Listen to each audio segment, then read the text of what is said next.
Trate la sesión.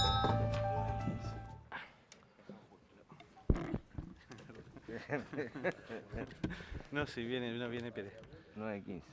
Muy buenos días. El acta de la sesión número 7 se da por aprobado por no haber sido objeto de observaciones. El acta de la sesión número 8 queda a disposición de los señores diputados. Señor secretario, dará lectura a la cuenta. Señor presidente, se ha recibido una carta de don Fernando Barraza Luengo, director del Servicio de Impuesto Interno, por el cual comunica que desde el mes de julio de 2004 está disponible la aplicación del documento consulta de documentos autorizados en el Servicio de Impuestos Internos, lo que permite comprobar si el número de determinado documento emitido por el contribuyente se encuentra dentro de los autorizados por el servicio. Y a contar de septiembre de 2003 se encuentra disponible la aplicación web Consulta validez de un documento para documentos tributarios electrónicos. Respecto a la aplicación de las consultas de documentos autorizados y consulta de validez de un documento, informan que están disponibles para ser utilizadas por cualquier contribuyente de manera pública, sin ninguna restricción, por lo tanto no se deja registro de dichas consultas.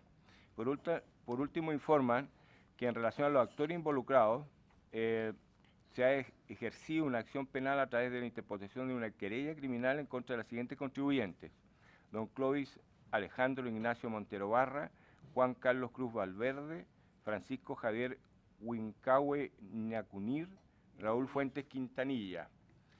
Y por último, una carta enviada por el director del Servicio de Impuestos Internos, mediante el cual excusa su inasistencia a la presente sesión, debido a que el día de hoy comienza formalmente la operación Renta 2016. Informa que asistirá en su reemplazo el señor Bernardo Lara Berríos, subdirector jurídico de dicho servicio. Esa es la cuenta, presidente. Muchas gracias, señor secretario. Diputado Ulloa. Presidente, que quede constancia que el señor director del Servicio de Impuestos Internos no estaba invitado, está citado y su obligación como funcionario público es asistir. Por tanto, solicito que usted le señale la obligación constitucional que él tiene y legal. Y segundo, quiero saber si solicitó él a usted, porque él está informando que hay otra persona. Y por lo tanto puede no ser recibida si algún señor diputado aquí se opone, a menos que usted haya tenido alguna comunicación respecto de esa situación y usted haya sido consultado si esa persona podía venir en representación. Gracias, presidente.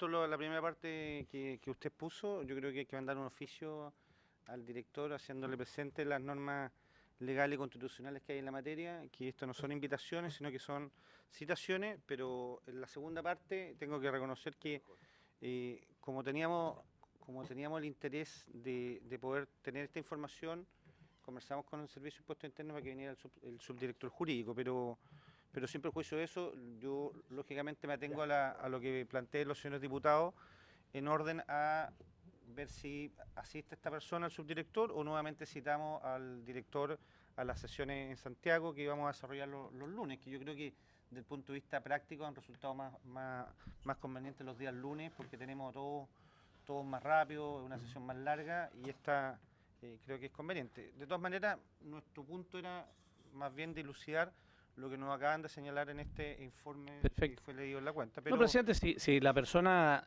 usted autorizó aquello, yo no tengo inconveniente, presidente. Gracias. Muchas gracias. Bueno, lo que hoy día tenemos son la superintendencia de casino y después también el subdirector. ¿Escuchamos en ese orden? Sí, primero la superintendencia de casino. Perfecto. Documento para que ¿sí? No sé si lo tienen todos en la carpeta. Sí, está en la carpeta. El documento, gracias a Dios, no es reservado ni secreto. Asiento aquí, por favor. Buenos días, adelante. ¿Superintendente Casino? Sí. No hay problema que se sienten adelante los asesores también, no, para que se quieran acompañar, si no. Bueno, muchas gracias por asistir a esta comisión. Vamos a partir en primer lugar con Daniel García Fernández, superintendente de Casino y Juego, y después también con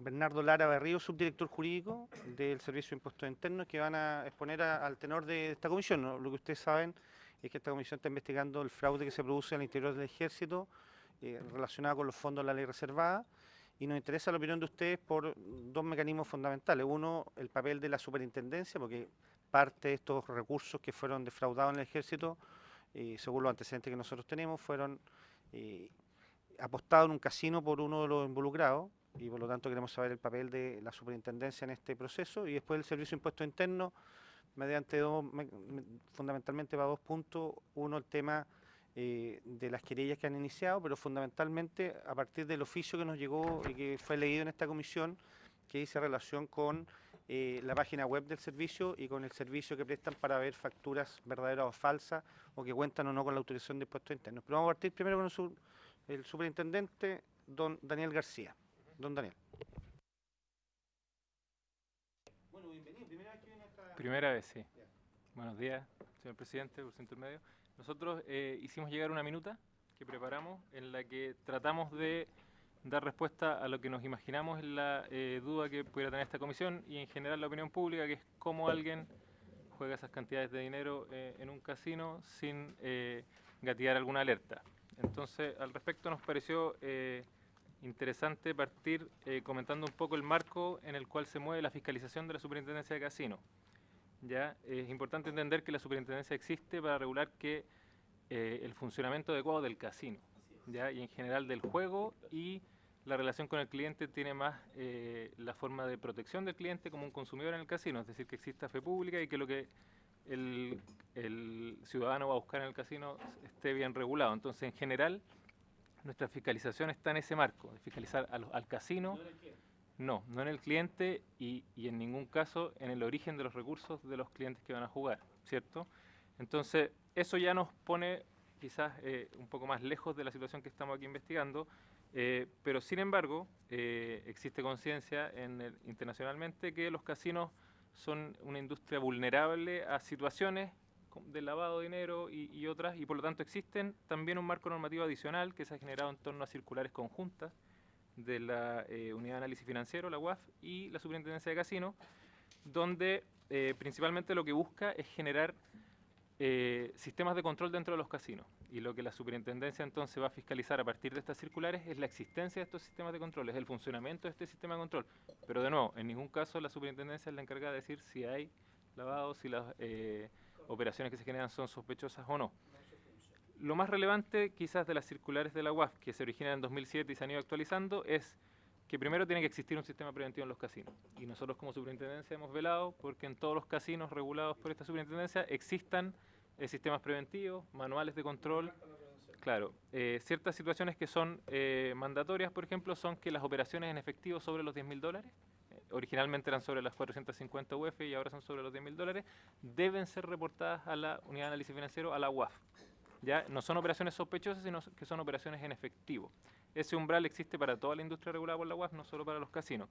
Y adicionalmente existen los ROS, que son reportes de operación sospechosa. ¿Ya? Los reportes de operación sospechosa, aquí hay cierta discrecionalidad en el sentido de que quien define que una operación es sospechosa o no es el casino.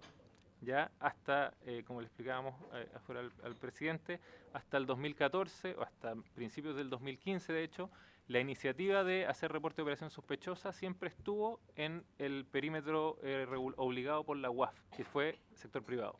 O sea, la industria obligada a reportar a la UAF es la que decide cuando una operación es sospechosa y por lo tanto la reporta. Esta superintendencia no podía hacer reporte de operación sospechosa sino hasta que en febrero del 2015 este Congreso aprobó una modificación a la ley de la UAF. Ya eso es relevante respecto a las operaciones sospechosas.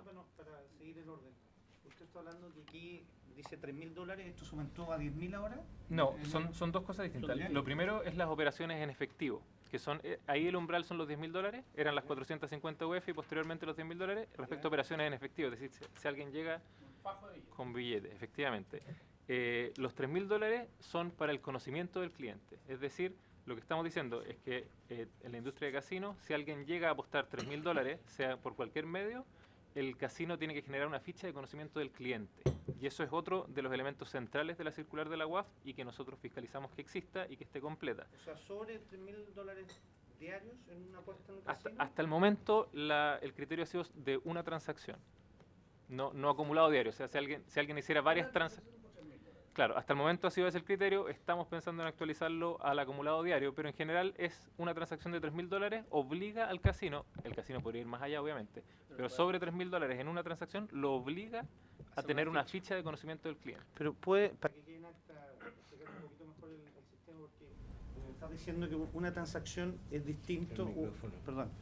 En un día uno podría hacer varias transacciones, y por lo tanto podrías tener 10 transacciones y no pasa nada. Efectivamente. Y no obstante, desde el punto de vista práctico, estás gastando o estás apostando en el casino no $2.000, estás gastando $20.000 en 10 transacciones distintas. Efectivamente. Entonces, Ahora hay que entender que esto es un sistema, de regulación y de varios organismos y varias formas de fiscalización. La circular de la UAF es una de estas. Nosotros también, por ejemplo, solo a modo de ejemplo, en las visitas normales a los casinos solicitamos una muestra de transacciones donde podríamos identificar una situación como la que ustedes indican, que es que una persona haga 15 transacciones de $300. Eso es algo que nosotros podemos fiscalizar adicionalmente y que hacemos en nuestras visitas. Pero esto me estoy refiriendo exclusivamente a lo que es la normativa de la UAF en esta circular. El otro tipo de situaciones se pueden identificar. O sea, para que se hagan una idea, el Plan Estratégico de Fiscalización de la Superintendencia de Casinos identifica cerca de 50 actividades, son 17 actividades y 50 tareas, y dentro de las cuales el cumplimiento normativo de la circular de la UAF es una. O sea, nosotros hacemos 50 otro tipo de fiscalizaciones de que las máquinas funcionen bien, que paguen los premios adecuados, y por ejemplo podríamos ver las transacciones en caja y ver si se acumularan esa situación como la que usted indica. Pero respecto de la UAF, lo que indica explícitamente es que una transacción sobre $3.000 debe generar como consecuencia una ficha de conocimiento del cliente, es decir, que el casino sepa quién es este cliente que es capaz de gastar en una transacción $3.000, que además, en general, ese no es un cliente que haga una sola transacción, sino que en general se continúa operando, y el caso del Cabo Cruz es conocido por ustedes, que llevó 6 años y tuvo 30 tarjetas al respecto. Perdón, gracias, presidente. Disculpe la interrupción, Sí. pero como usted llega a ese tema, a mí me interesa mucho saber si la empresa, en este caso el casino en particular, respecto de este caso, como está obligado, ¿verdad?, a hacer una ficha de individualización de la persona que va por los montos involucrados, la cantidad de años lo que nos llama, por lo menos a mí me llama mucho la atención en que nadie diga nada. No sé si la superintendencia o la unidad de análisis o alguien en algún minuto podía haberse alertado, porque en realidad es bastante curioso. Viene más adelante en el documento. En primer lugar, lo que yo decía, nosotros fiscalizamos que exista y funcione el sistema de control. Respecto a ese sistema de control, nosotros lo que vemos es que debió existir una fecha cliente y nosotros fiscalizamos que existiera.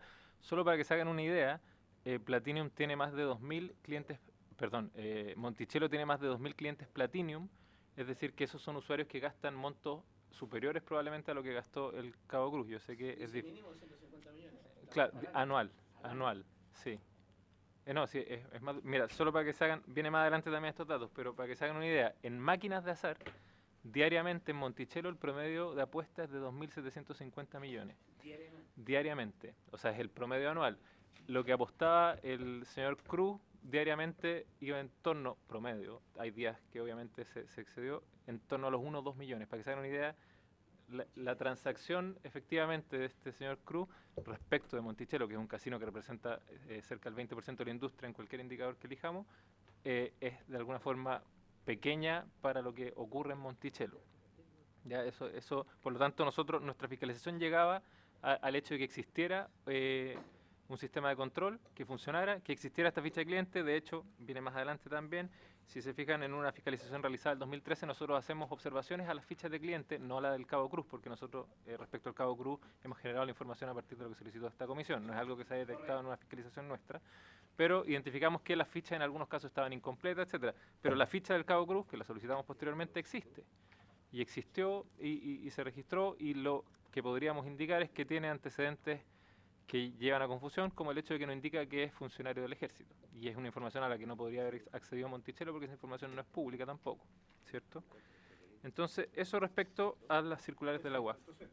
Nos queda claro, ficha de conocimiento sobre transacciones de $3.000 y no se acumulan para todos los efectos, no se acumulan para las que se han realizado de manera diaria. No O sea, se acumulan, lo que es una posibilidad de mejora en la que podríamos estar de acuerdo, pero eso no fue un problema en este caso porque la ficha existe y las operaciones del Cabo Cruz están registradas. Por lo tanto, en ese sentido, el sistema funciona. Me gustaría responder, creo que se me fue a responder la pregunta, ¿cómo nadie dijo nada? Aquí, lo que dije antes, la iniciativa de reportar una operación sospechosa es del casino hasta febrero del 2015. En todo caso, las orientaciones que da la UAF en base a lo que recomiendan organismos internacionales como Gafi se basan en lo que son señales de alerta que le llaman. Y las señales de alerta son comportamientos que indican atípicos o que indican sospecha de lavado de dinero. Esos comportamientos no se dan en este caso porque no somos los encargados nosotros de juzgar, pero el Cabo Cruz estaba jugando, no estaba lavando. El lavado tiene que ver no con perder plata normalmente, sino con, por ejemplo, una actividad típica de señal de alerta es que alguien compre muchas fichas, juegue poco y otra persona las cambie como premio, ¿cierto? Porque ahí lo que se va como premio queda de alguna forma reconocido como, queda lavado, ¿cierto? El Cabo Cruz al parecer le gustaba jugar y jugó mucho, pero no tenía actitudes que dieran indicio que estaba lavando, por lo tanto tampoco había una señal de alerta que uno pudiera decir, que uno pudiera sancionar a Monticello o decirle, usted debió haber reportado porque esto era sospechoso. Lo que para la opinión pública pudiera parecer sospechoso es la relación entre el monto jugado y la remuneración del Cabo Cruz, pero esa información que no estaba disponible ni para Monticello ni para esta superintendencia. Obviamente a la luz de lo que hoy día conocemos suena una alerta y es algo que uno puede pensar en enfoques nuevos de fiscalización. Solamente para que quede claro. Y respecto de los 450 UF, ese también es una transacción única en billete. En billete Que después se actualizó a los $10.000 por recomendación interna. Ahora es 10.000, Ahora es 10.000, es un 10.000. monto similar, solo se actualizó la unidad. Perfecto, y ahí se crea el ROA. Perfecto. Me queda claro. Efectivamente. Después, en la minuta que les entregamos, les comentamos un poco el proceso de fiscalización nuestro, donde le indicamos que en general nosotros vamos a fiscalización del proceso transaccional, es decir, que se registre adecuadamente lo que ocurre en el casino, porque uno de los elementos más relevantes para el fisco es que el casino registre adecuadamente las transacciones y el ingreso bruto, porque respecto al ingreso bruto es que se paga impuesto, ¿cierto? Entonces también tenemos el proceso operacional, que se refiere a que el juego funcione adecuadamente, lo que dijimos antes, que todo lo que pasa dentro del casino respecto del cliente esté adecuadamente regulado. Y por último, el cumplimiento normativo, es decir, que la normativa existente o las circulares que nosotros pudiéramos ir enviando a los casinos estuviera cumpliéndose, eso es más en formato de check. En base a eso, nosotros lo que hacemos es anualmente un plan estratégico de fiscalización, donde identificamos las áreas que vamos a fiscalizar. Es ahí donde yo les indicaba que tenemos 17 actividades y 50 tareas dentro de estas actividades. Trimestralmente actualizamos, enfocamos en qué casinos queremos fiscalizar qué actividades y se asignan entonces a los fiscalizadores que normalmente van a un casino con un plan de trabajo de actividades que le presentan al casino, realizan la fiscalización y hay una minuta de cierre donde indican si hubo observaciones. Al respecto, eso, básicamente la relación con el cliente tiene que ver con resguardar que lo que ocurra en el casino sea adecuado, más que nada. En ese sentido, las fiscalizaciones realizadas en Monticello están dentro del promedio, están por sobre el promedio de fiscalización de la industria que tenemos nosotros. Ahora, eso no es un mérito de la superintendencia, no es que nosotros hayamos intuido nada, tiene que ver, la decisión de fiscalizar un casino es una combinación de tamaño y riesgo, y como Monticello es el más grande de la industria, tiene sentido que se haya fiscalizado un poco más que el resto, si bien no presentaba mayor riesgo, porque en general su comportamiento está dentro de lo normal de un casino.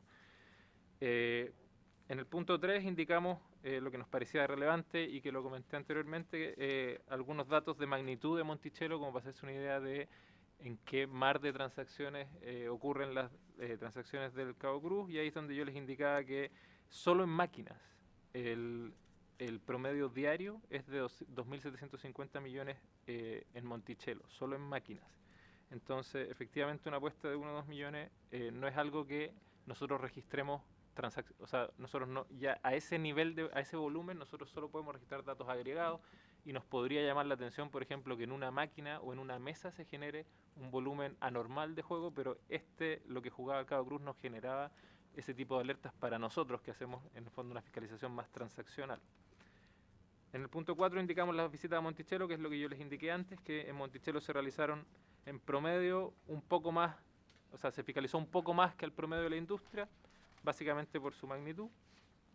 En el punto 5 vamos específicamente a la fiscalización en materia de lavado de activos. Aquí reitero que nosotros no fiscalizamos ni sancionamos que haya ocurrido lavado, sino la existencia de un sistema preventivo. Y en ese sentido se puede ver que el 2011, por ejemplo, trabajamos con Monticello la existencia del manual de prevención y le hicimos recomendaciones y lo actualizaron. El 2013 se hizo una fiscalización donde se hizo observaciones respecto de la ficha de conocimiento del cliente, que el 2014 se volvió a visitar para ver que hubieran incorporado las observaciones que realizó la superintendencia, y que el 2015 nuevamente en noviembre se hizo una fiscalización a Monticello respecto a la aplicación de las circulares conjuntas entre la UAF y la superintendencia de casinos. Adicionalmente, nosotros tenemos un sistema informático que registra mensualmente las transacciones agregadas a nivel diario de todos los casinos. Y, por ejemplo, ahí es donde está lo que yo les comenté, que el 2012 se detectó que en una mesa un comportamiento anormal generó un oficio reservado de la Superintendencia de Casinos a la UAF, que no se refiere al caso del Cabo Cruz, pero ese es un ejemplo del tipo de actividades que pueden generar alertas en la superintendencia. Es comportamiento anormal de juego diario en alguna instancia, que de nuevo, el volumen que jugaba el Cabo Cruz no generaba ese tipo de alerta. Y entonces en el punto 5 viene el detalle de las instrucciones que nosotros hemos enviado a Monticello, solicitando que actualicen su ficha de conocimiento de cliente, que mejoren el llenado de los campos, etc. Podemos decir, a partir de estas fiscalizaciones, que Monticello tiene un sistema de control, que el sistema de control dentro de todo funciona, que el reporte de operaciones en efectivo, al menos, fue remitido porque Casinos nos informa semestralmente, no de cuáles fueron esos reportes, pero nos confirma que los emitió, y por lo tanto uno podría pensar que si Monticello vio en el fondo alguna actividad sospechosa en este caso, lo pudo haber informado. Nosotros no tenemos cómo acceder a esa información, no nos corresponde, y desde el 2015, si fuéramos nosotros los que detectáramos esa operación sospechosa, sí podríamos nosotros reportarla, ¿ya? Y eso es en general. Un dato adicional que nos pareció importante, porque me pareció que estaba en el mandato de esta comisión, es identificar con mayor precisión, si bien no podría asegurar que el dato es preciso, cuánto es el dinero que perdió el Cabo Cruz en el casino, porque es distinto a lo que jugó, ¿cierto? Porque, por ejemplo, yo puedo tener 100 pesos, jugar un día 100, llevarme 50 para la casa, volver al otro día a jugar 50 y va a parecer que jugué 150 pero perdí 100, ¿cierto? Entonces, lo que nosotros identificamos, al menos en las tarjetas a nombre de Juan Carlos Cruz Valverde, es que él perdió 653 millones de pesos. Eso está en la minuta y en el fondo tiene que ver con la consulta que está en el mandato de esta comisión, que es que dónde están los recursos. Al menos nosotros sabemos que 653 millones de pesos fueron perdidos en el casino Monticello jugados por el Cabo Cruz, que en general jugó marginalmente en mesa, pero el 99% de lo que jugó lo jugó en máquinas, y ahí es donde están los volúmenes que yo antes les comentaba. Él llegó a tener 30 tarjetas de MBG, que es la afiliación que hacen los clientes de Monticello. Solo para que lo tengan claro, esto de jugar con tarjetas es algo que Monticello en general es quien lo aplica más masivamente y es lo que nos permite tener información. No es el estándar necesariamente de la industria para montos bajos, sí lo es para montos altos. Y respecto a la ficha de conocimiento del cliente, existe una ficha de Juan Carlos Cruz donde el único dato que uno pudiera decir que no es preciso es que él indica que es estudiante y que hace asesoría y consultoría informática. Por lo tanto, es ahí donde el casino no pudo detectar una situación sospechosa o que al menos esta persona hubiera sido un PEP o algo que mereciera mayor investigación. Eso es respecto a la minuta que nosotros preparamos, que pensamos que pudiera dar respuesta a lo que pensamos que es la pregunta, que quizás nosotros también nos hacemos, que es que cómo ocurre en esta situación durante 6 años y no hay una alerta mayor. Nosotros, de lo que en ese minuto teníamos facultad de fiscalizar, nos pareció que siempre con posibilidad de mejorar, que uno creo que en general en todo servicio se puede mejorar. Se hicieron las actividades, existen los mecanismos de control, pensando que esto es un sistema de fiscalización dentro de los cuales la Superintendencia de Casinos aporta una parte de ese sistema, y sin duda a partir de este caso nosotros podemos actualizar o mejorar nuestra estrategia de fiscalización, pero sin embargo hay que tener presente que en el escenario en que nos movemos, el origen de los fondos no es algo que la Superintendencia de Casino vaya a determinar ni a fiscalizar probablemente en el corto plazo. Muchas gracias, señor García. Y agradecerle porque la minuta la estamos leyendo, está bastante completa, así que agradecerle la explicación. Me imagino que hay varias preguntas por parte de los señores diputados y si no, yo tengo algunas preguntas, así que damos la palabra primero a los señores diputados. ¿La materia? Entonces voy a tomarme la posibilidad de hacer algunas preguntas. Mire, Una pregunta, diputado no, Telier, perdón. no, si los resultados de las fiscalizaciones que ustedes hacen, ¿a quién se le remiten? Por ejemplo, si ven algo sospechoso, a investigaciones, a una fiscalía, ¿se puede abrir paso a una investigación o no? Respecto a lo que... Ujú. Sí, efectivamente, hasta febrero del 2015, si nosotros detectábamos algo que tuviera indicios de delito, deberíamos haberlo reportado a la Fiscalía. Desde febrero del 2015 podemos ampliar la gama de situaciones a reportar, incluyendo ya lo que es sospechoso, lo que no necesariamente es un delito, sino que no nos cuadra, a la Unidad de Análisis Financiero, la UAF. Desde el 2015 nosotros podemos reportar esa información a la UAF. En cualquier caso, la obligación de reportar un delito a la Fiscalía no queda liberada por el hecho de haber reportado a la UAF. Operación sospechosa a la UAF, delito A la Fiscalía, sí. Y nosotros tenemos nuestro mecanismo de sanción al casino, pero la sanción siempre va a ser no por un delito, sino por una infracción administrativa, por no haber registrado adecuadamente algo, por no tener el sistema de control actualizado, por no haber registrado algo que era una señal de alerta, etcétera. Por una ficha incompleta podríamos sancionar. Y en este caso, por ficha incompleta, ¿no sancionaron? No se sancionó porque lo que normalmente se ha hecho, y ahí quizás Carlos, nuestro jefe de fiscalización, nos puede ayudar, nosotros normalmente hacemos observaciones y fiscalizamos que se cumpla con lo observado, y en ese caso no necesariamente llevamos adelante un proceso sancionatorio. Sí, una observación. Abre el micrófono, el del lado izquierdo. Negro, al lado acá. Ahí está. Señor presidente, por su intermedio a la comisión, si se trata de una observación menor y ellos la resuelven, realmente menor, que tiene ningún efecto en la fe pública, en la calidad del juego, en el pago de impuestos, obviamente si la aclaran se da por aclarada. Si implica un cumplimiento normativo, entonces lo que se hace es se trata como un hallazgo, un incumplimiento normativo formal, y ahí se pasa a un comité de sanciones, a una sanción que es una multa en dinero, digamos, ¿ya? Entonces hay categorías de hallazgos distintos. Muchas veces uno va a un casino y encuentra una situación, una ampolleta quemada, que en realidad permite que la cámara vea, pero no vea suficientemente bien. Si cambia la ampolleta, no hay problema, digamos. Pero si a la segunda visita, esto queda registrado con observación, por supuesto, si a la segunda visita nuevamente están las ampolletas quemadas y nuevamente la imagen no es suficientemente clara, entonces ya se considera claramente un incumplimiento normativo, porque la nitidez no es suficiente en el sistema de televisión, por ejemplo. Pero también se da el caso en que se hacen fiscalizaciones y se encuentra información que no es clara, que no coincide, entonces se resuelve se solicita una aclaración. Se le pregunta al casino, aclare esta deuda, aclare estas cifras, digamos, aclare este comportamiento. Si el casino con un informe realmente lo aclara, se da por resuelto. Si no lo aclara, pasa a ser un incumplimiento normativo y sirve como medio de prueba para la sanción misma. Y el incumplimiento normativo que afecta a la fe pública, el WIN, digamos, el cálculo de impuestos, el juego, etcétera, etcétera, eso siempre va a ser un incumplimiento normativo y siempre va a ir a una sanción. Pero siempre se refiere a normas estipuladas que se incumplen y no precisamente a delitos, porque no es generalmente el marco, aunque no obsta que si se detecta una cosa, se debe informar a la UAF o al Ministerio Público quien corresponda. Yo tengo varias preguntas. Primero, me gustaría aclarar algunos puntos. En la página número 17 del informe de ustedes hablan de las pérdidas totales por 653 millones de pesos, que es lo que usted acaba de plantear. Pero en una parte sale ganancia-pérdida 2.273.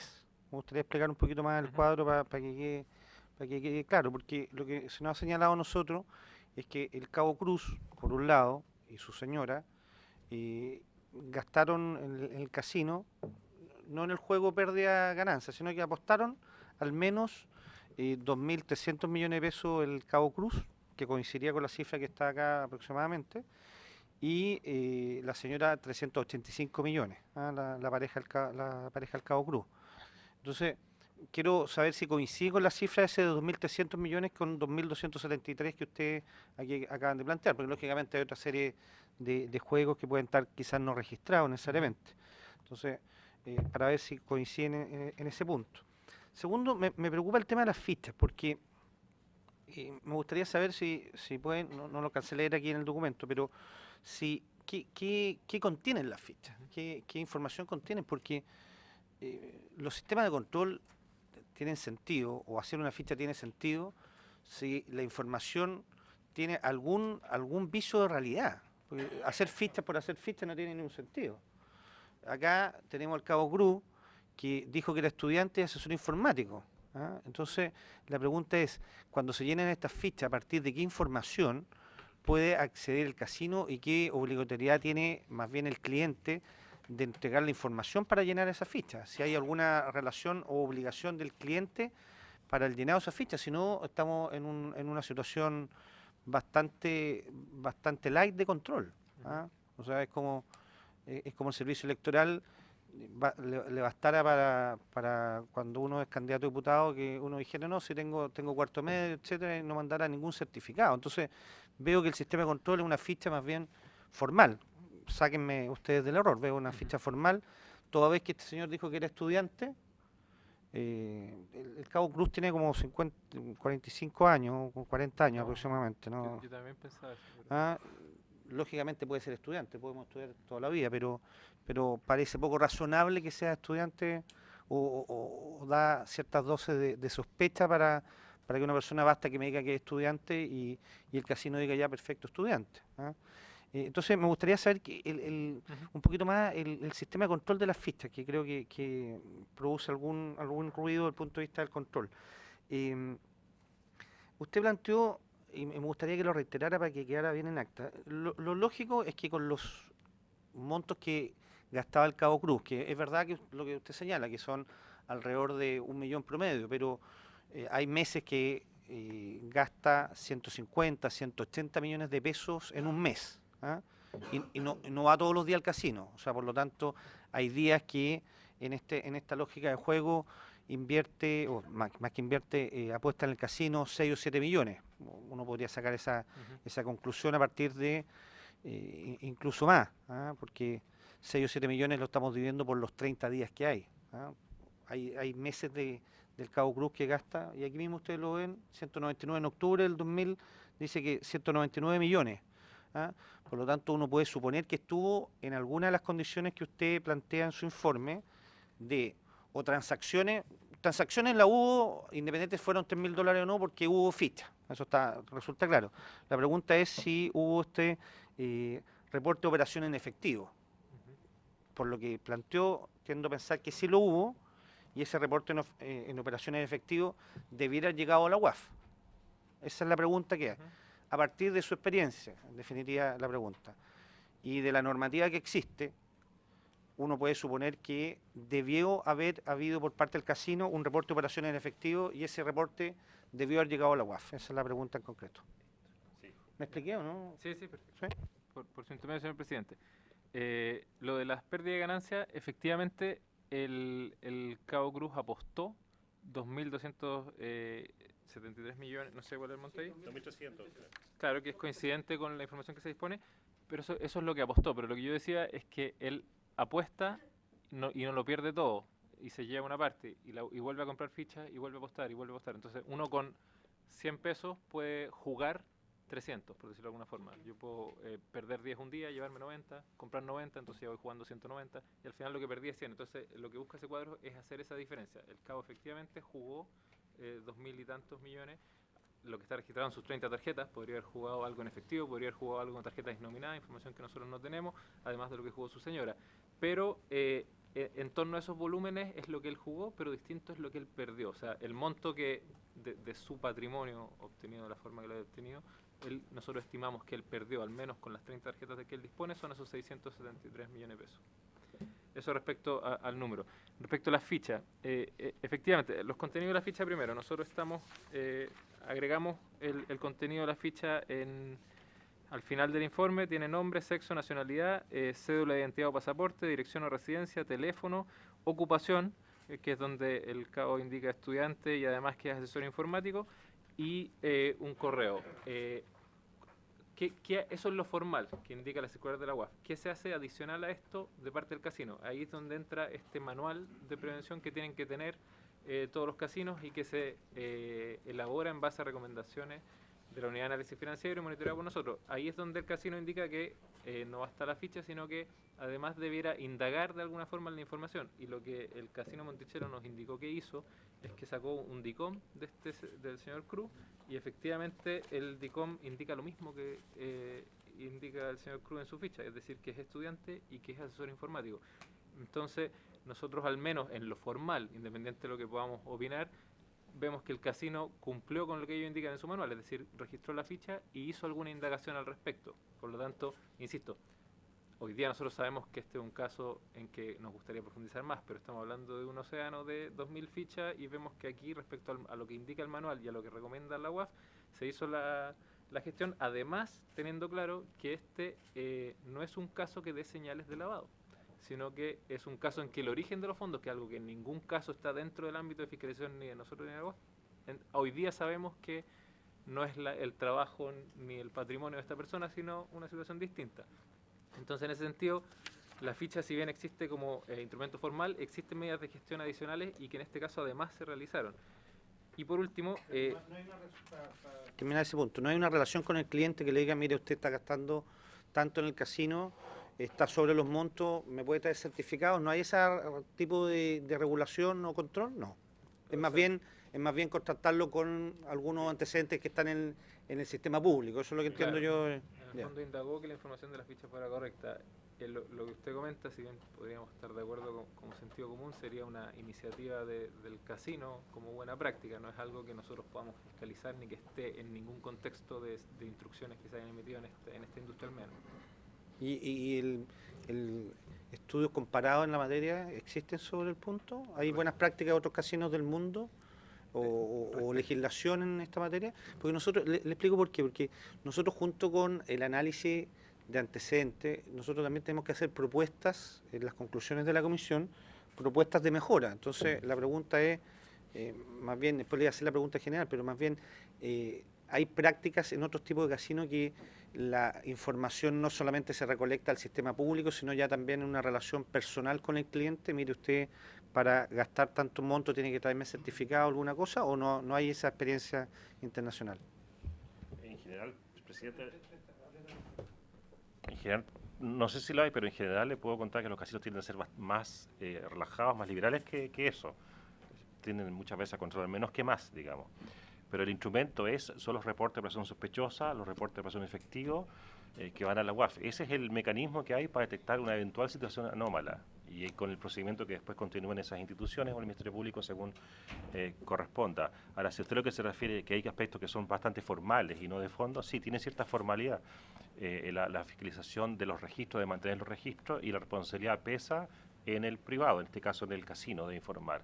Ahora, sí se hizo una mejora, dado que hasta antes del año 2015, en general lo que se fiscalizaba era que hubiera un reporte semestral de envíos a la UAF, reportes de operaciones sospechosas. Entonces se pedía que mostrara la colilla de envío, no el contenido del envío, respecto de que efectivamente cumplió con informar un reporte semestral de todas las operaciones sospechosas que correspondiera haber identificado. Eso es estrictamente formal. Eso se cambió ahora, recién ahora, este año, y ahora se toma una muestra de la base de datos completa, ¿ya? Porque es gestión de riesgo, así que es en base a datos más de muestras, dado que es imposible verificarlo todo, se toman muestras, lo más amplias que se puede, y de esa muestra se identifican, digamos, cuántas eventualmente operaciones tienen que haber sido informadas o deberían haber sido informadas, y se le pregunta si tiene esa cantidad de operaciones informadas, ¿ya?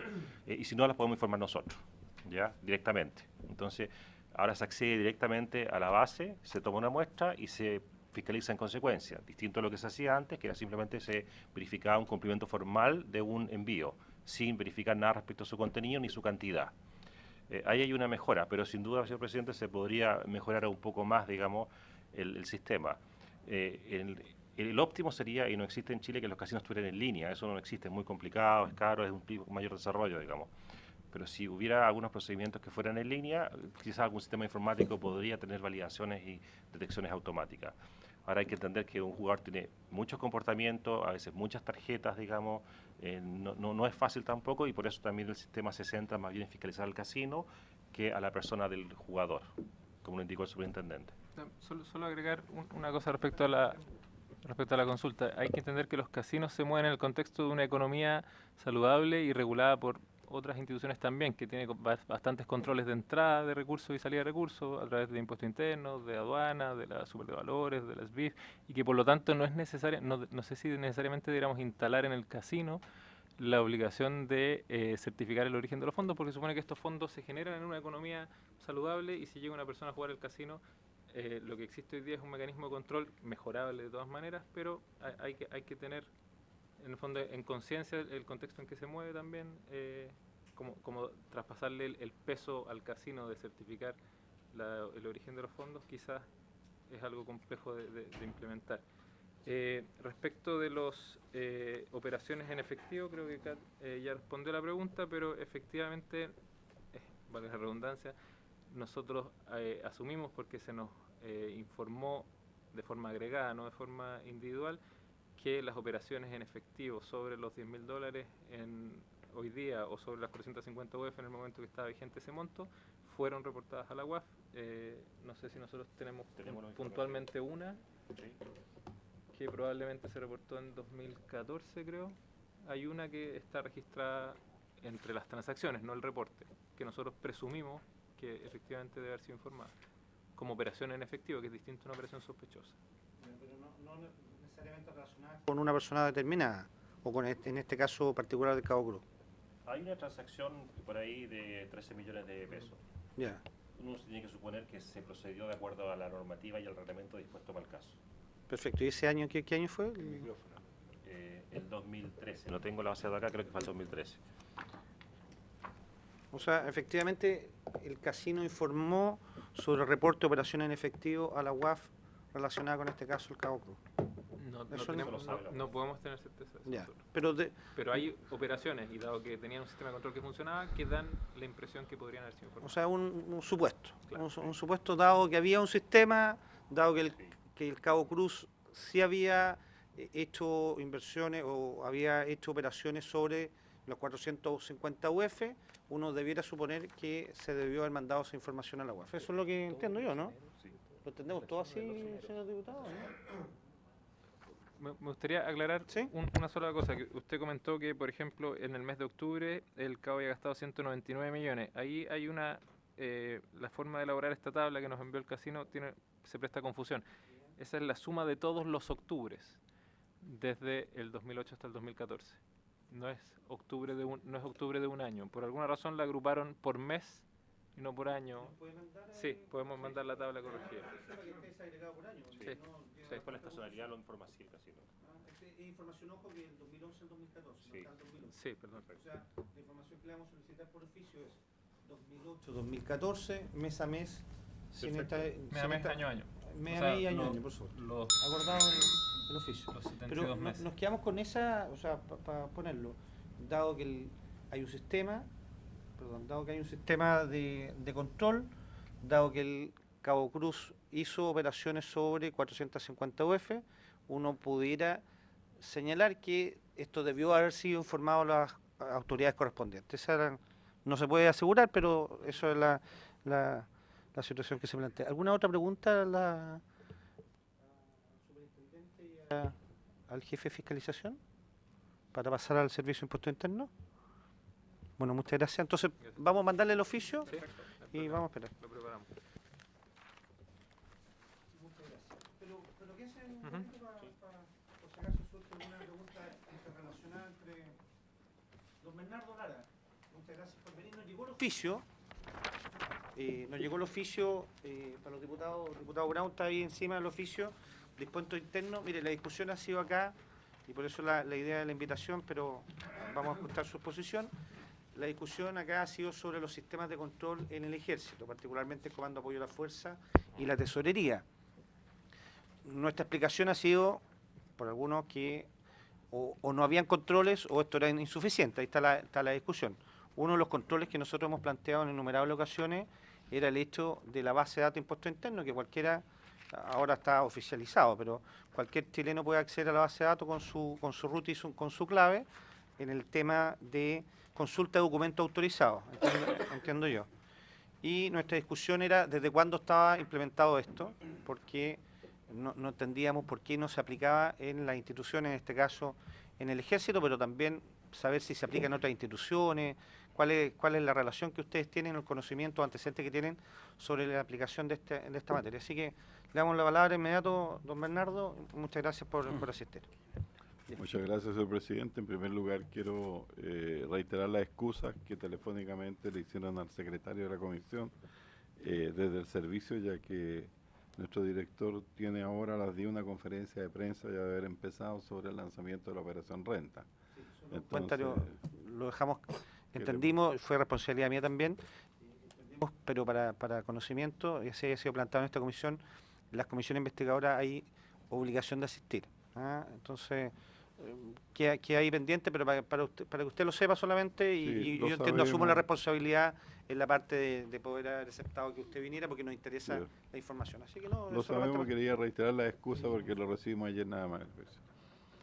En relación a las dudas principales, digamos, que tiene la comisión, quiero decir que como se indica, digamos, acá en el oficio de respuesta que salió ayer, lo mandamos por correo electrónico, que a contar del año 2004 existe esta prestación en la plataforma para cualquier ciudadano, nacional o extranjera, cualquiera que quiera, previa autentificación, acceder a la página, ¿no es cierto? Esto significa un root y una clave que puede obtenerla cualquiera, digamos, o sea, no puede ser anónima, digamos, hay una clave, ese es un requisito de entrada, y ahí se pone, digamos, el root y el número del documento, y el sistema indica si está autorizado o no.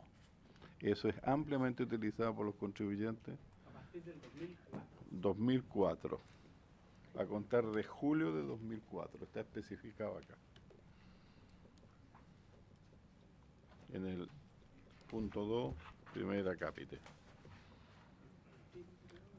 Esto es, digamos, surge como una necesidad a raíz de que muchos contribuyentes, digamos, reciben factura, que no se sabe quién es digamos, el emisor eventualmente, entonces el receptor de la factura tiene la posibilidad, digamos, de ver si el ciudadano, digamos, que está presentando esa factura es una factura realmente autorizada o no, porque formalmente puede ser muy similar a una verdadera, digamos, hoy día con la tecnología no se distingue una si formalmente es verdadera o es falsa, pero digamos el servicio tiene este sistema de autorizar los documentos o registrarlo electrónico, y con este mecanismo, digamos, se le da certeza al contribuyente, y si está, digamos, autorizado el documento, obviamente el contribuyente, y cumple otros requisitos que establece el decreto de ley 825, no va a perder, digamos, el crédito fiscal que eventualmente puede haber en una factura que se le curse, digamos, irregular, en la medida que haya verificado, que pague con cheque, etcétera, queda solucionado el problema. Entonces, es una alternativa, una mecánica favorable al contribuyente. Eso es. Gracias, presidente. A ver, dos consultas. ¿Significa entonces que antes del año 2004 era difícil para un receptor saber si una factura era auténtica o no? O sea, obviamente él podría pedir carné al emisor de la factura y acreditar, digamos, el emisor de la factura si él era efectivamente quien estaba emitiendo la factura. Yo le pido una factura a un señor, digamos, y Pedro Pérez, y resulta que el vendedor es Juan González. Entonces, perfecto. Voy a lo siguiente. Si esa factura corresponde o no, tengo entendido que tienen que estar timbradas, revisadas, en fin. Algunas sí, ahora puede perfectamente pasar lo que ocurrió en el caso específico de un señor que tenía, que ya estaba, parece, sin la empresa del padre de una de estas personas. Sin giro. Digamos. Sin giro, exactamente. Y si esto hubiera ocurrido antes del 2004, era casi imposible prever eso, ¿no? Claro. Pero a partir del 2004 ya esta opción existe. Ya. Segundo, muchas gracias. Segundo, ¿existe alguna disposición de parte de su servicio respecto de obligar, por lo menos a los servicios públicos, de verificar si las facturas son verdaderas o no? La normativa esta no distingue entre contribuyente y servicio público, no. Es igual para todos. Perdón, mi pregunta es distinta. ¿Existe una obligación por parte de los servicios públicos de verificar de acuerdo a esta situación que ustedes tienen? Claro que existe, en la medida que si son contribuyentes, al igual que todos los contribuyentes del país, están obligados a recibir factura verdadera. Si lo verifican o no, es problema de ellos. Bien, entonces la respuesta es que no existe una disposición de parte del Servicio de Impuestos Internos para ni públicos ni privados obligarlos a verificar.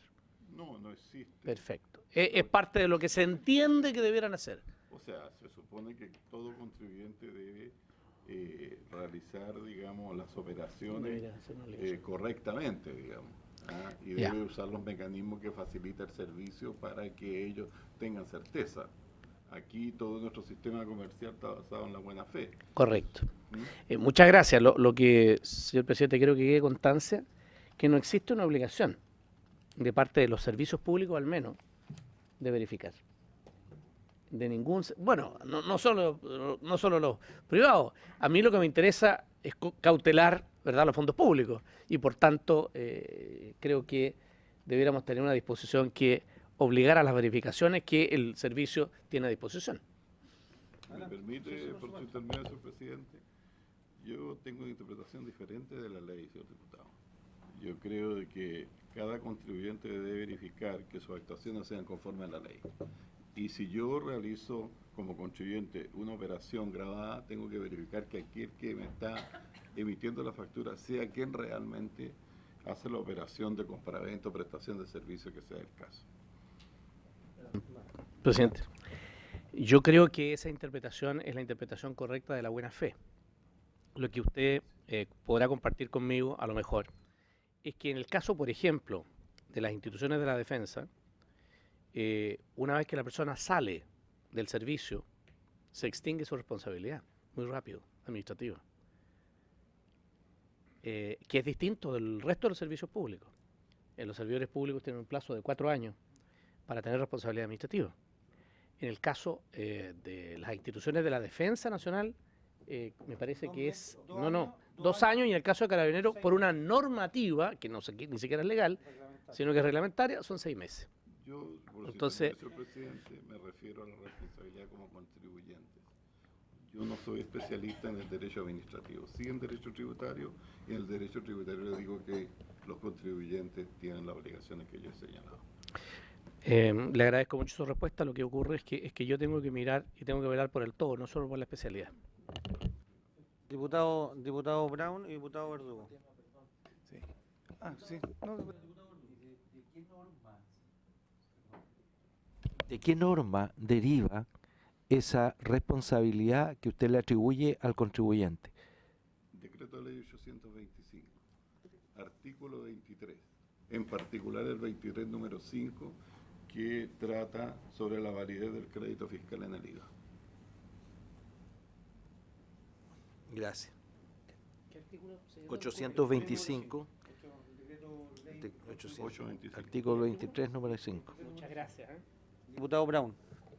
Sí, gracias, presidente. Yo quiero compartir la información que nos entregan y la apreciación respecto a lo que establece la normativa, porque la verdad es que no es un tema que uno quiera o no quiera y se trata de un servicio público, no.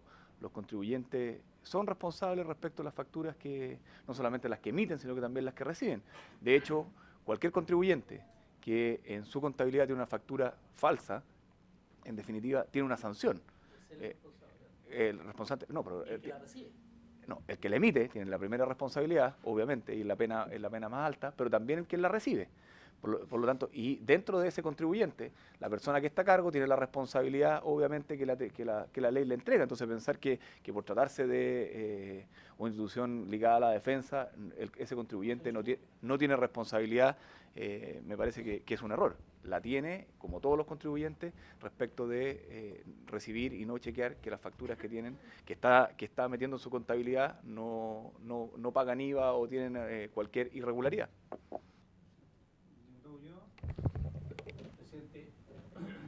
Yo comparto el fondo de lo que plantea el colega Brown y lo que dice el señor subdirector. Si el punto no es ese, el punto es que la persona como tal, como persona natural, se le extingue su responsabilidad cuando se va al servicio. Ese es el inconveniente que tenemos, pues. Perdónenme, pero lo hemos recibido y los que hemos estado en esta comisión permanentemente hemos tenido esa explicación. No hay responsabilidad administrativa una vez que ésta se extingue, pasado el plazo, en este caso los 6 meses, para funcionarios de Carabineros, o 2 años para el caso de funcionarios de las instituciones de la defensa, y 4 años para el personal del sector público de otros servicios. Entonces, el punto es ese. El punto es que el contribuyente finalmente, ¿no es cierto?, el que paga es el fisco, todos nosotros, pero se hace a través de la operación de una persona natural. Y si esa persona natural tiene una condición distinta, y de hecho vamos a presentar un proyecto de ley para establecer igualdad. O sea, todos los funcionarios públicos deben tener 4 años, ok, todos. Pero no puede ocurrir que tengamos una persona que, oye, se descubrió una situación anormal, para no llamarlo, no calificarlo de otra forma, y sucede que pasaron 7 meses cuando se descubrió y no hay ninguna responsabilidad de la persona. Eso es lo que estoy hablando. Gracias.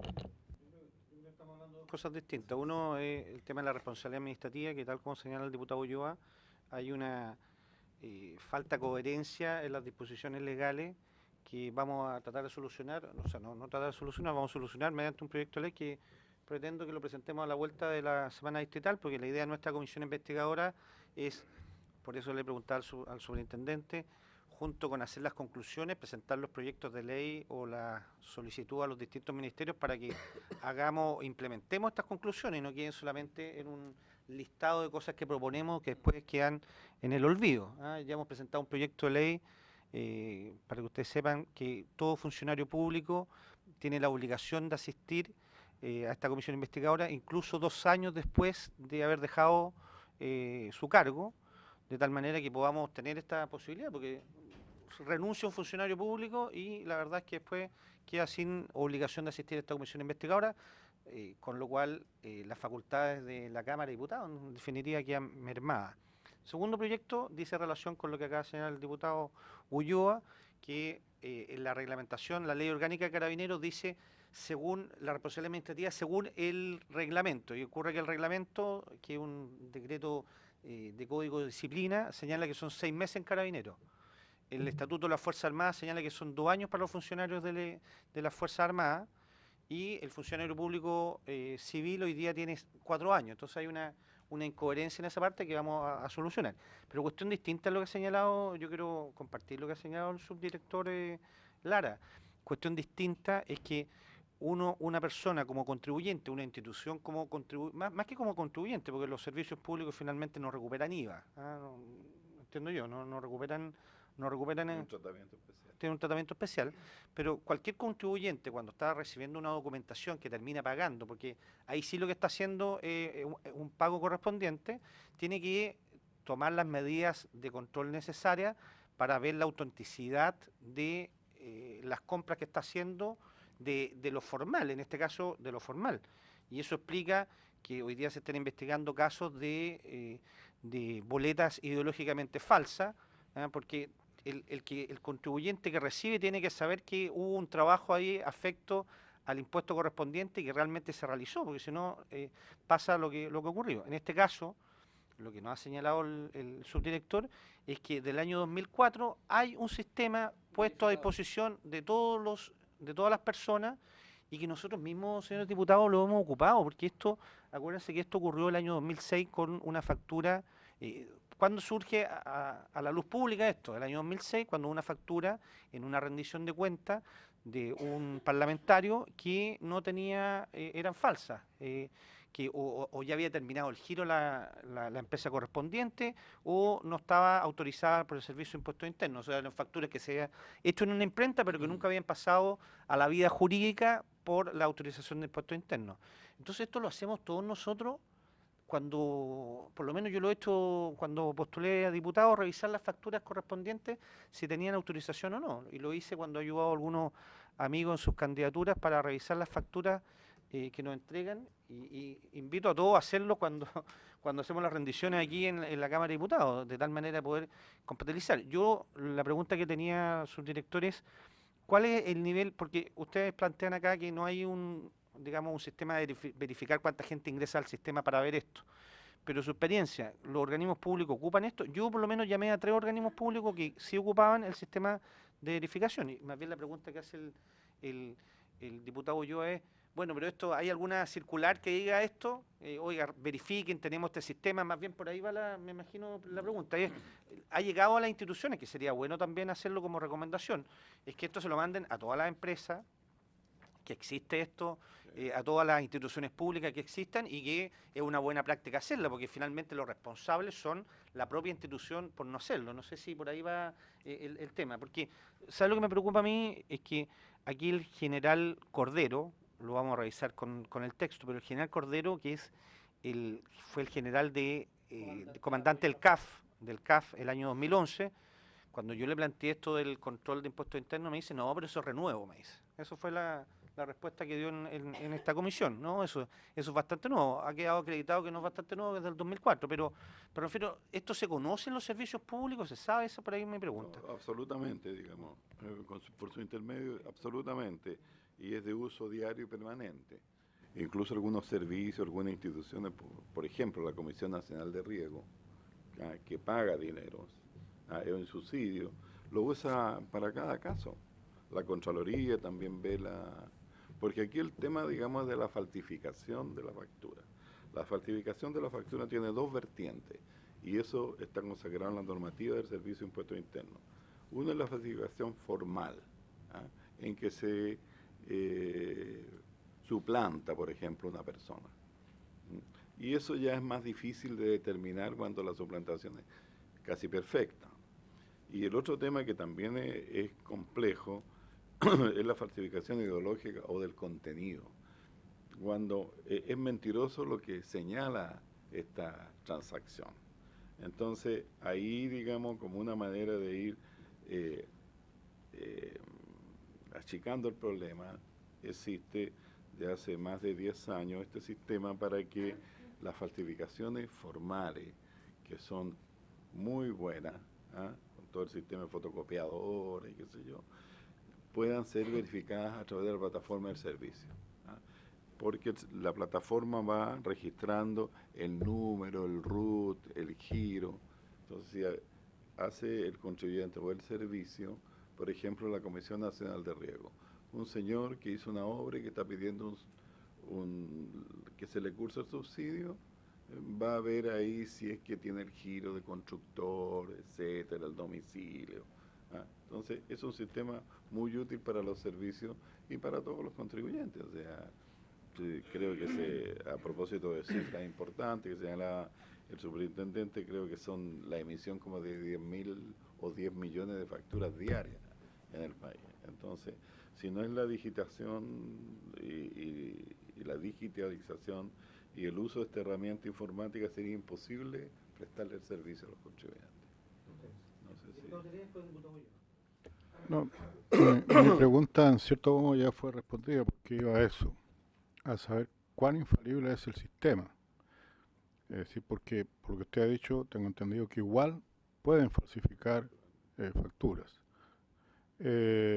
Y yo quería que explicara un poquito más la diferencia entre la falsificación de un facsímil, qué sé yo, y la ideológicamente falsa. ¿Cuál es la diferencia? Porque creo que hay confusión en eso. Bueno, la falsificación formal es, digamos, hoy día se da por la tecnología, generalmente por la suplantación de personas. O se toma un root y se hace una factura y digamos, muchas veces con mecanismos quizás artesanales o todo, se le pone un facsímil, el timbre del servicio, que no puede distinguir uno de una factura cuál fue el timbre. Porque ustedes saben que nuestro sistema exige el timbraje de gran parte de la factura. Eso no es, digamos, en la práctica, no es un mecanismo que para identificarlo físicamente, sino que para lograr que el contribuyente concurra al servicio de impuestos internos e identificarlo y ver si es necesario que traiga su contabilidad para ver sus operaciones. O sea, en definitiva, el tema del timbraje es una herramienta más de fiscalización. Claro, y yo además es gratis porque según lo que le timbro, digamos, lo voy a tener el tipo en el mesón, digamos, con cierta frecuencia. Eso, digamos, es, digamos, lo más simple. Lo realmente complejo es que un documento timbrado, digamos, se da, por ejemplo, en el sector agrícola, en el sector de servicios, un señor timbra un talonario y lo pone en el mercado y vende cada documento, y el que lo compra o lo va a usar le pone un contenido mentiroso, como yo digo, irreal. Entonces, ¿qué hizo el legislador? Usted, digamos, ¿qué es lo que le entregó la herramienta al Servicio de Impuestos Internos para cuestionar la materialidad de la operación? Si es efectivo o no la operación. Entonces, el artículo que yo les mencionaba del IVA le permite al servicio rechazar el crédito fiscal, decirle, mire, yo le rechazo el crédito fiscal, salvo que usted me acredite una serie de circunstancias que dice la ley. Como son que lo pagó con un cheque, que fue nominativo, que se depositó en una cuenta corriente del contribuyente, que usó medios de transporte que están identificados. Pero acá, digamos, en los casos estos que ustedes están conociendo, indudablemente que hay situaciones, digamos, muy diversas, claro, y complejas, y gran número de facturas, digamos. Ahora las facturas, digamos, yendo al caso, están, digamos, cada una con un pequeño legajo de autorizaciones. Entonces, nosotros, digamos, entrando al trabajo y a la segunda parte de la convocatoria, hemos esto radicado al interior del Departamento de Investigación de Delitos Tributarios de esta ciudad. Y hemos deducido 2 querellas criminales, que es el tema, digamos, el segundo punto. La primera y más importante para nosotros, esencialmente por delito tributario, les quiero dar el RUC. Fue interpuesta el 13 de enero, recién pasado, y el RUC es 14 00 687 387 2, y está a cargo de la fiscal Jimena Chong. La querella es contra 4 personas: Raúl Fuentes Quintanilla, Francisco Javier Huincahue Ñecuñir, Clovis Alejandro Montero Barra y Juan Carlos Cruz Valverde. Los últimos 2 son uniformados o ex uniformados. La otra querella dice relación con un vínculo que hay de los talonarios facturas falsas, digamos, del señor Fuentes Quintanilla, que aparece ya los mismos documentos de acá en otras situaciones vinculadas con una empresa de transporte, y tiene el RUC 16-1000-2145-9, y está a cargo de la fiscal María Alejandra Bravo Figueroa. En ninguno de los 2 existen aún formalizaciones. Además, recibimos hace un par de días de parte de un ministro en visita extraordinaria de la Corte de Apelaciones de Santiago, don Omar Astudillo, que está llevando la causa ROL 575-2014, una copia de sentencia de procesamiento dictada en contra de varios señores por diversos delitos, fraude al fisco, etcétera, para que nosotros verifiquemos si hay un componente tributario en ella, que indudablemente los hay, porque son los mismos señores, digamos. Eso es la parte judicial, eso es lo que tenemos, que era la otra, digamos, inquietud de ustedes. Así que cualquier consulta al respecto. Yo quiero en primer lugar agradecerle al subdirector la información porque yo debo confesar, a diferencia de mi colega, el presidente de la comisión, que conoce de estas materias, y yo creo que la gran mayoría de nosotros no las conoce. Y se lo digo bien sinceramente, con mucha honestidad. Creo que lo que usted me señala, no tengo duda de la cantidad de situaciones anormales antes del año 2004, producto precisamente de la imposibilidad de verificar. No tengo ni una duda de eso. Lo que sí importa mucho es que esta circular que da a conocer estas materias debiera ser, y ahí tal vez yo tengo una fijación, yo creo que es tan importante lo que usted nos señala respecto de esta opción de verificación, que no debería ser una opción, que desde el punto de vista por lo menos del funcionario público debería ser una obligación, ¿ya? Y debe ser una obligación personal la verificación. Entiendo que eso no corresponde a ustedes, pero lo digo como una cuestión que efectivamente podría ayudarnos mucho más, ¿no? Porque efectivamente yo siento que el Servicio de Impuestos Internos de Chile tiene un nivel que es muy, muy bueno. Y por lo tanto, la sensación que tengo yo es que tenemos que acortar la brecha de conocimiento entre lo que es y lo que hace Impuestos Internos y lo que es el contribuyente. Yo quiero decir que hasta hace un año atrás daba boleta, o 2 años atrás, una vez por semestre cuando hacía clases en la universidad, y la verdad es que uno desconoce muchas cosas, ¿no? Y yo creo que eso le pasa a muchas personas. Entonces, siento que la información que nos entrega Impuestos Internos a través de su subdirector es extraordinariamente buena, completa, y solo decir que desde el punto de vista funcionario debiéramos tener, ojalá, en la gente que paga por lo menos un nivel de conocimiento básico y ciertas obligaciones también básicas. Así que quería solamente señalar eso. Muchas gracias. Gracias. Quedan 2 minutos. Solo una pregunta. ¿Hay posibilidad de tener, para hacernos la idea, de saber el número de personas que consulta o el número de consultas hechas en unos años determinados, para saber si esto se ocupa o no? Esa es mi pregunta. Conversarlo con el área de Ya, lo podemos pedir por oficio, el número de consultas realizadas, no el RUT, digamos, no nos interesa, sino para hacerse la idea de si es un mecanismo bien utilizado. Les puede servir a ustedes también, porque si el número es bajo, estamos presencia en que esto es una herramienta que existe pero se utiliza poco, o si el número es alto, estamos en presencia de organismos que puede ser que fueron un poco diligentes en la materia. Entonces hay que tener el antecedente correspondiente. No, sí. ¿El registro de quién? No, Pero si van a saber el número de operaciones. sí, puede ser que el registro de quién. Aquí dice que no pueden determinar quién consulta, pero pueden tener el número. Mire, a esta parte se incorporaron 200.000 personas, pero pidámoslo y si se puede entregar.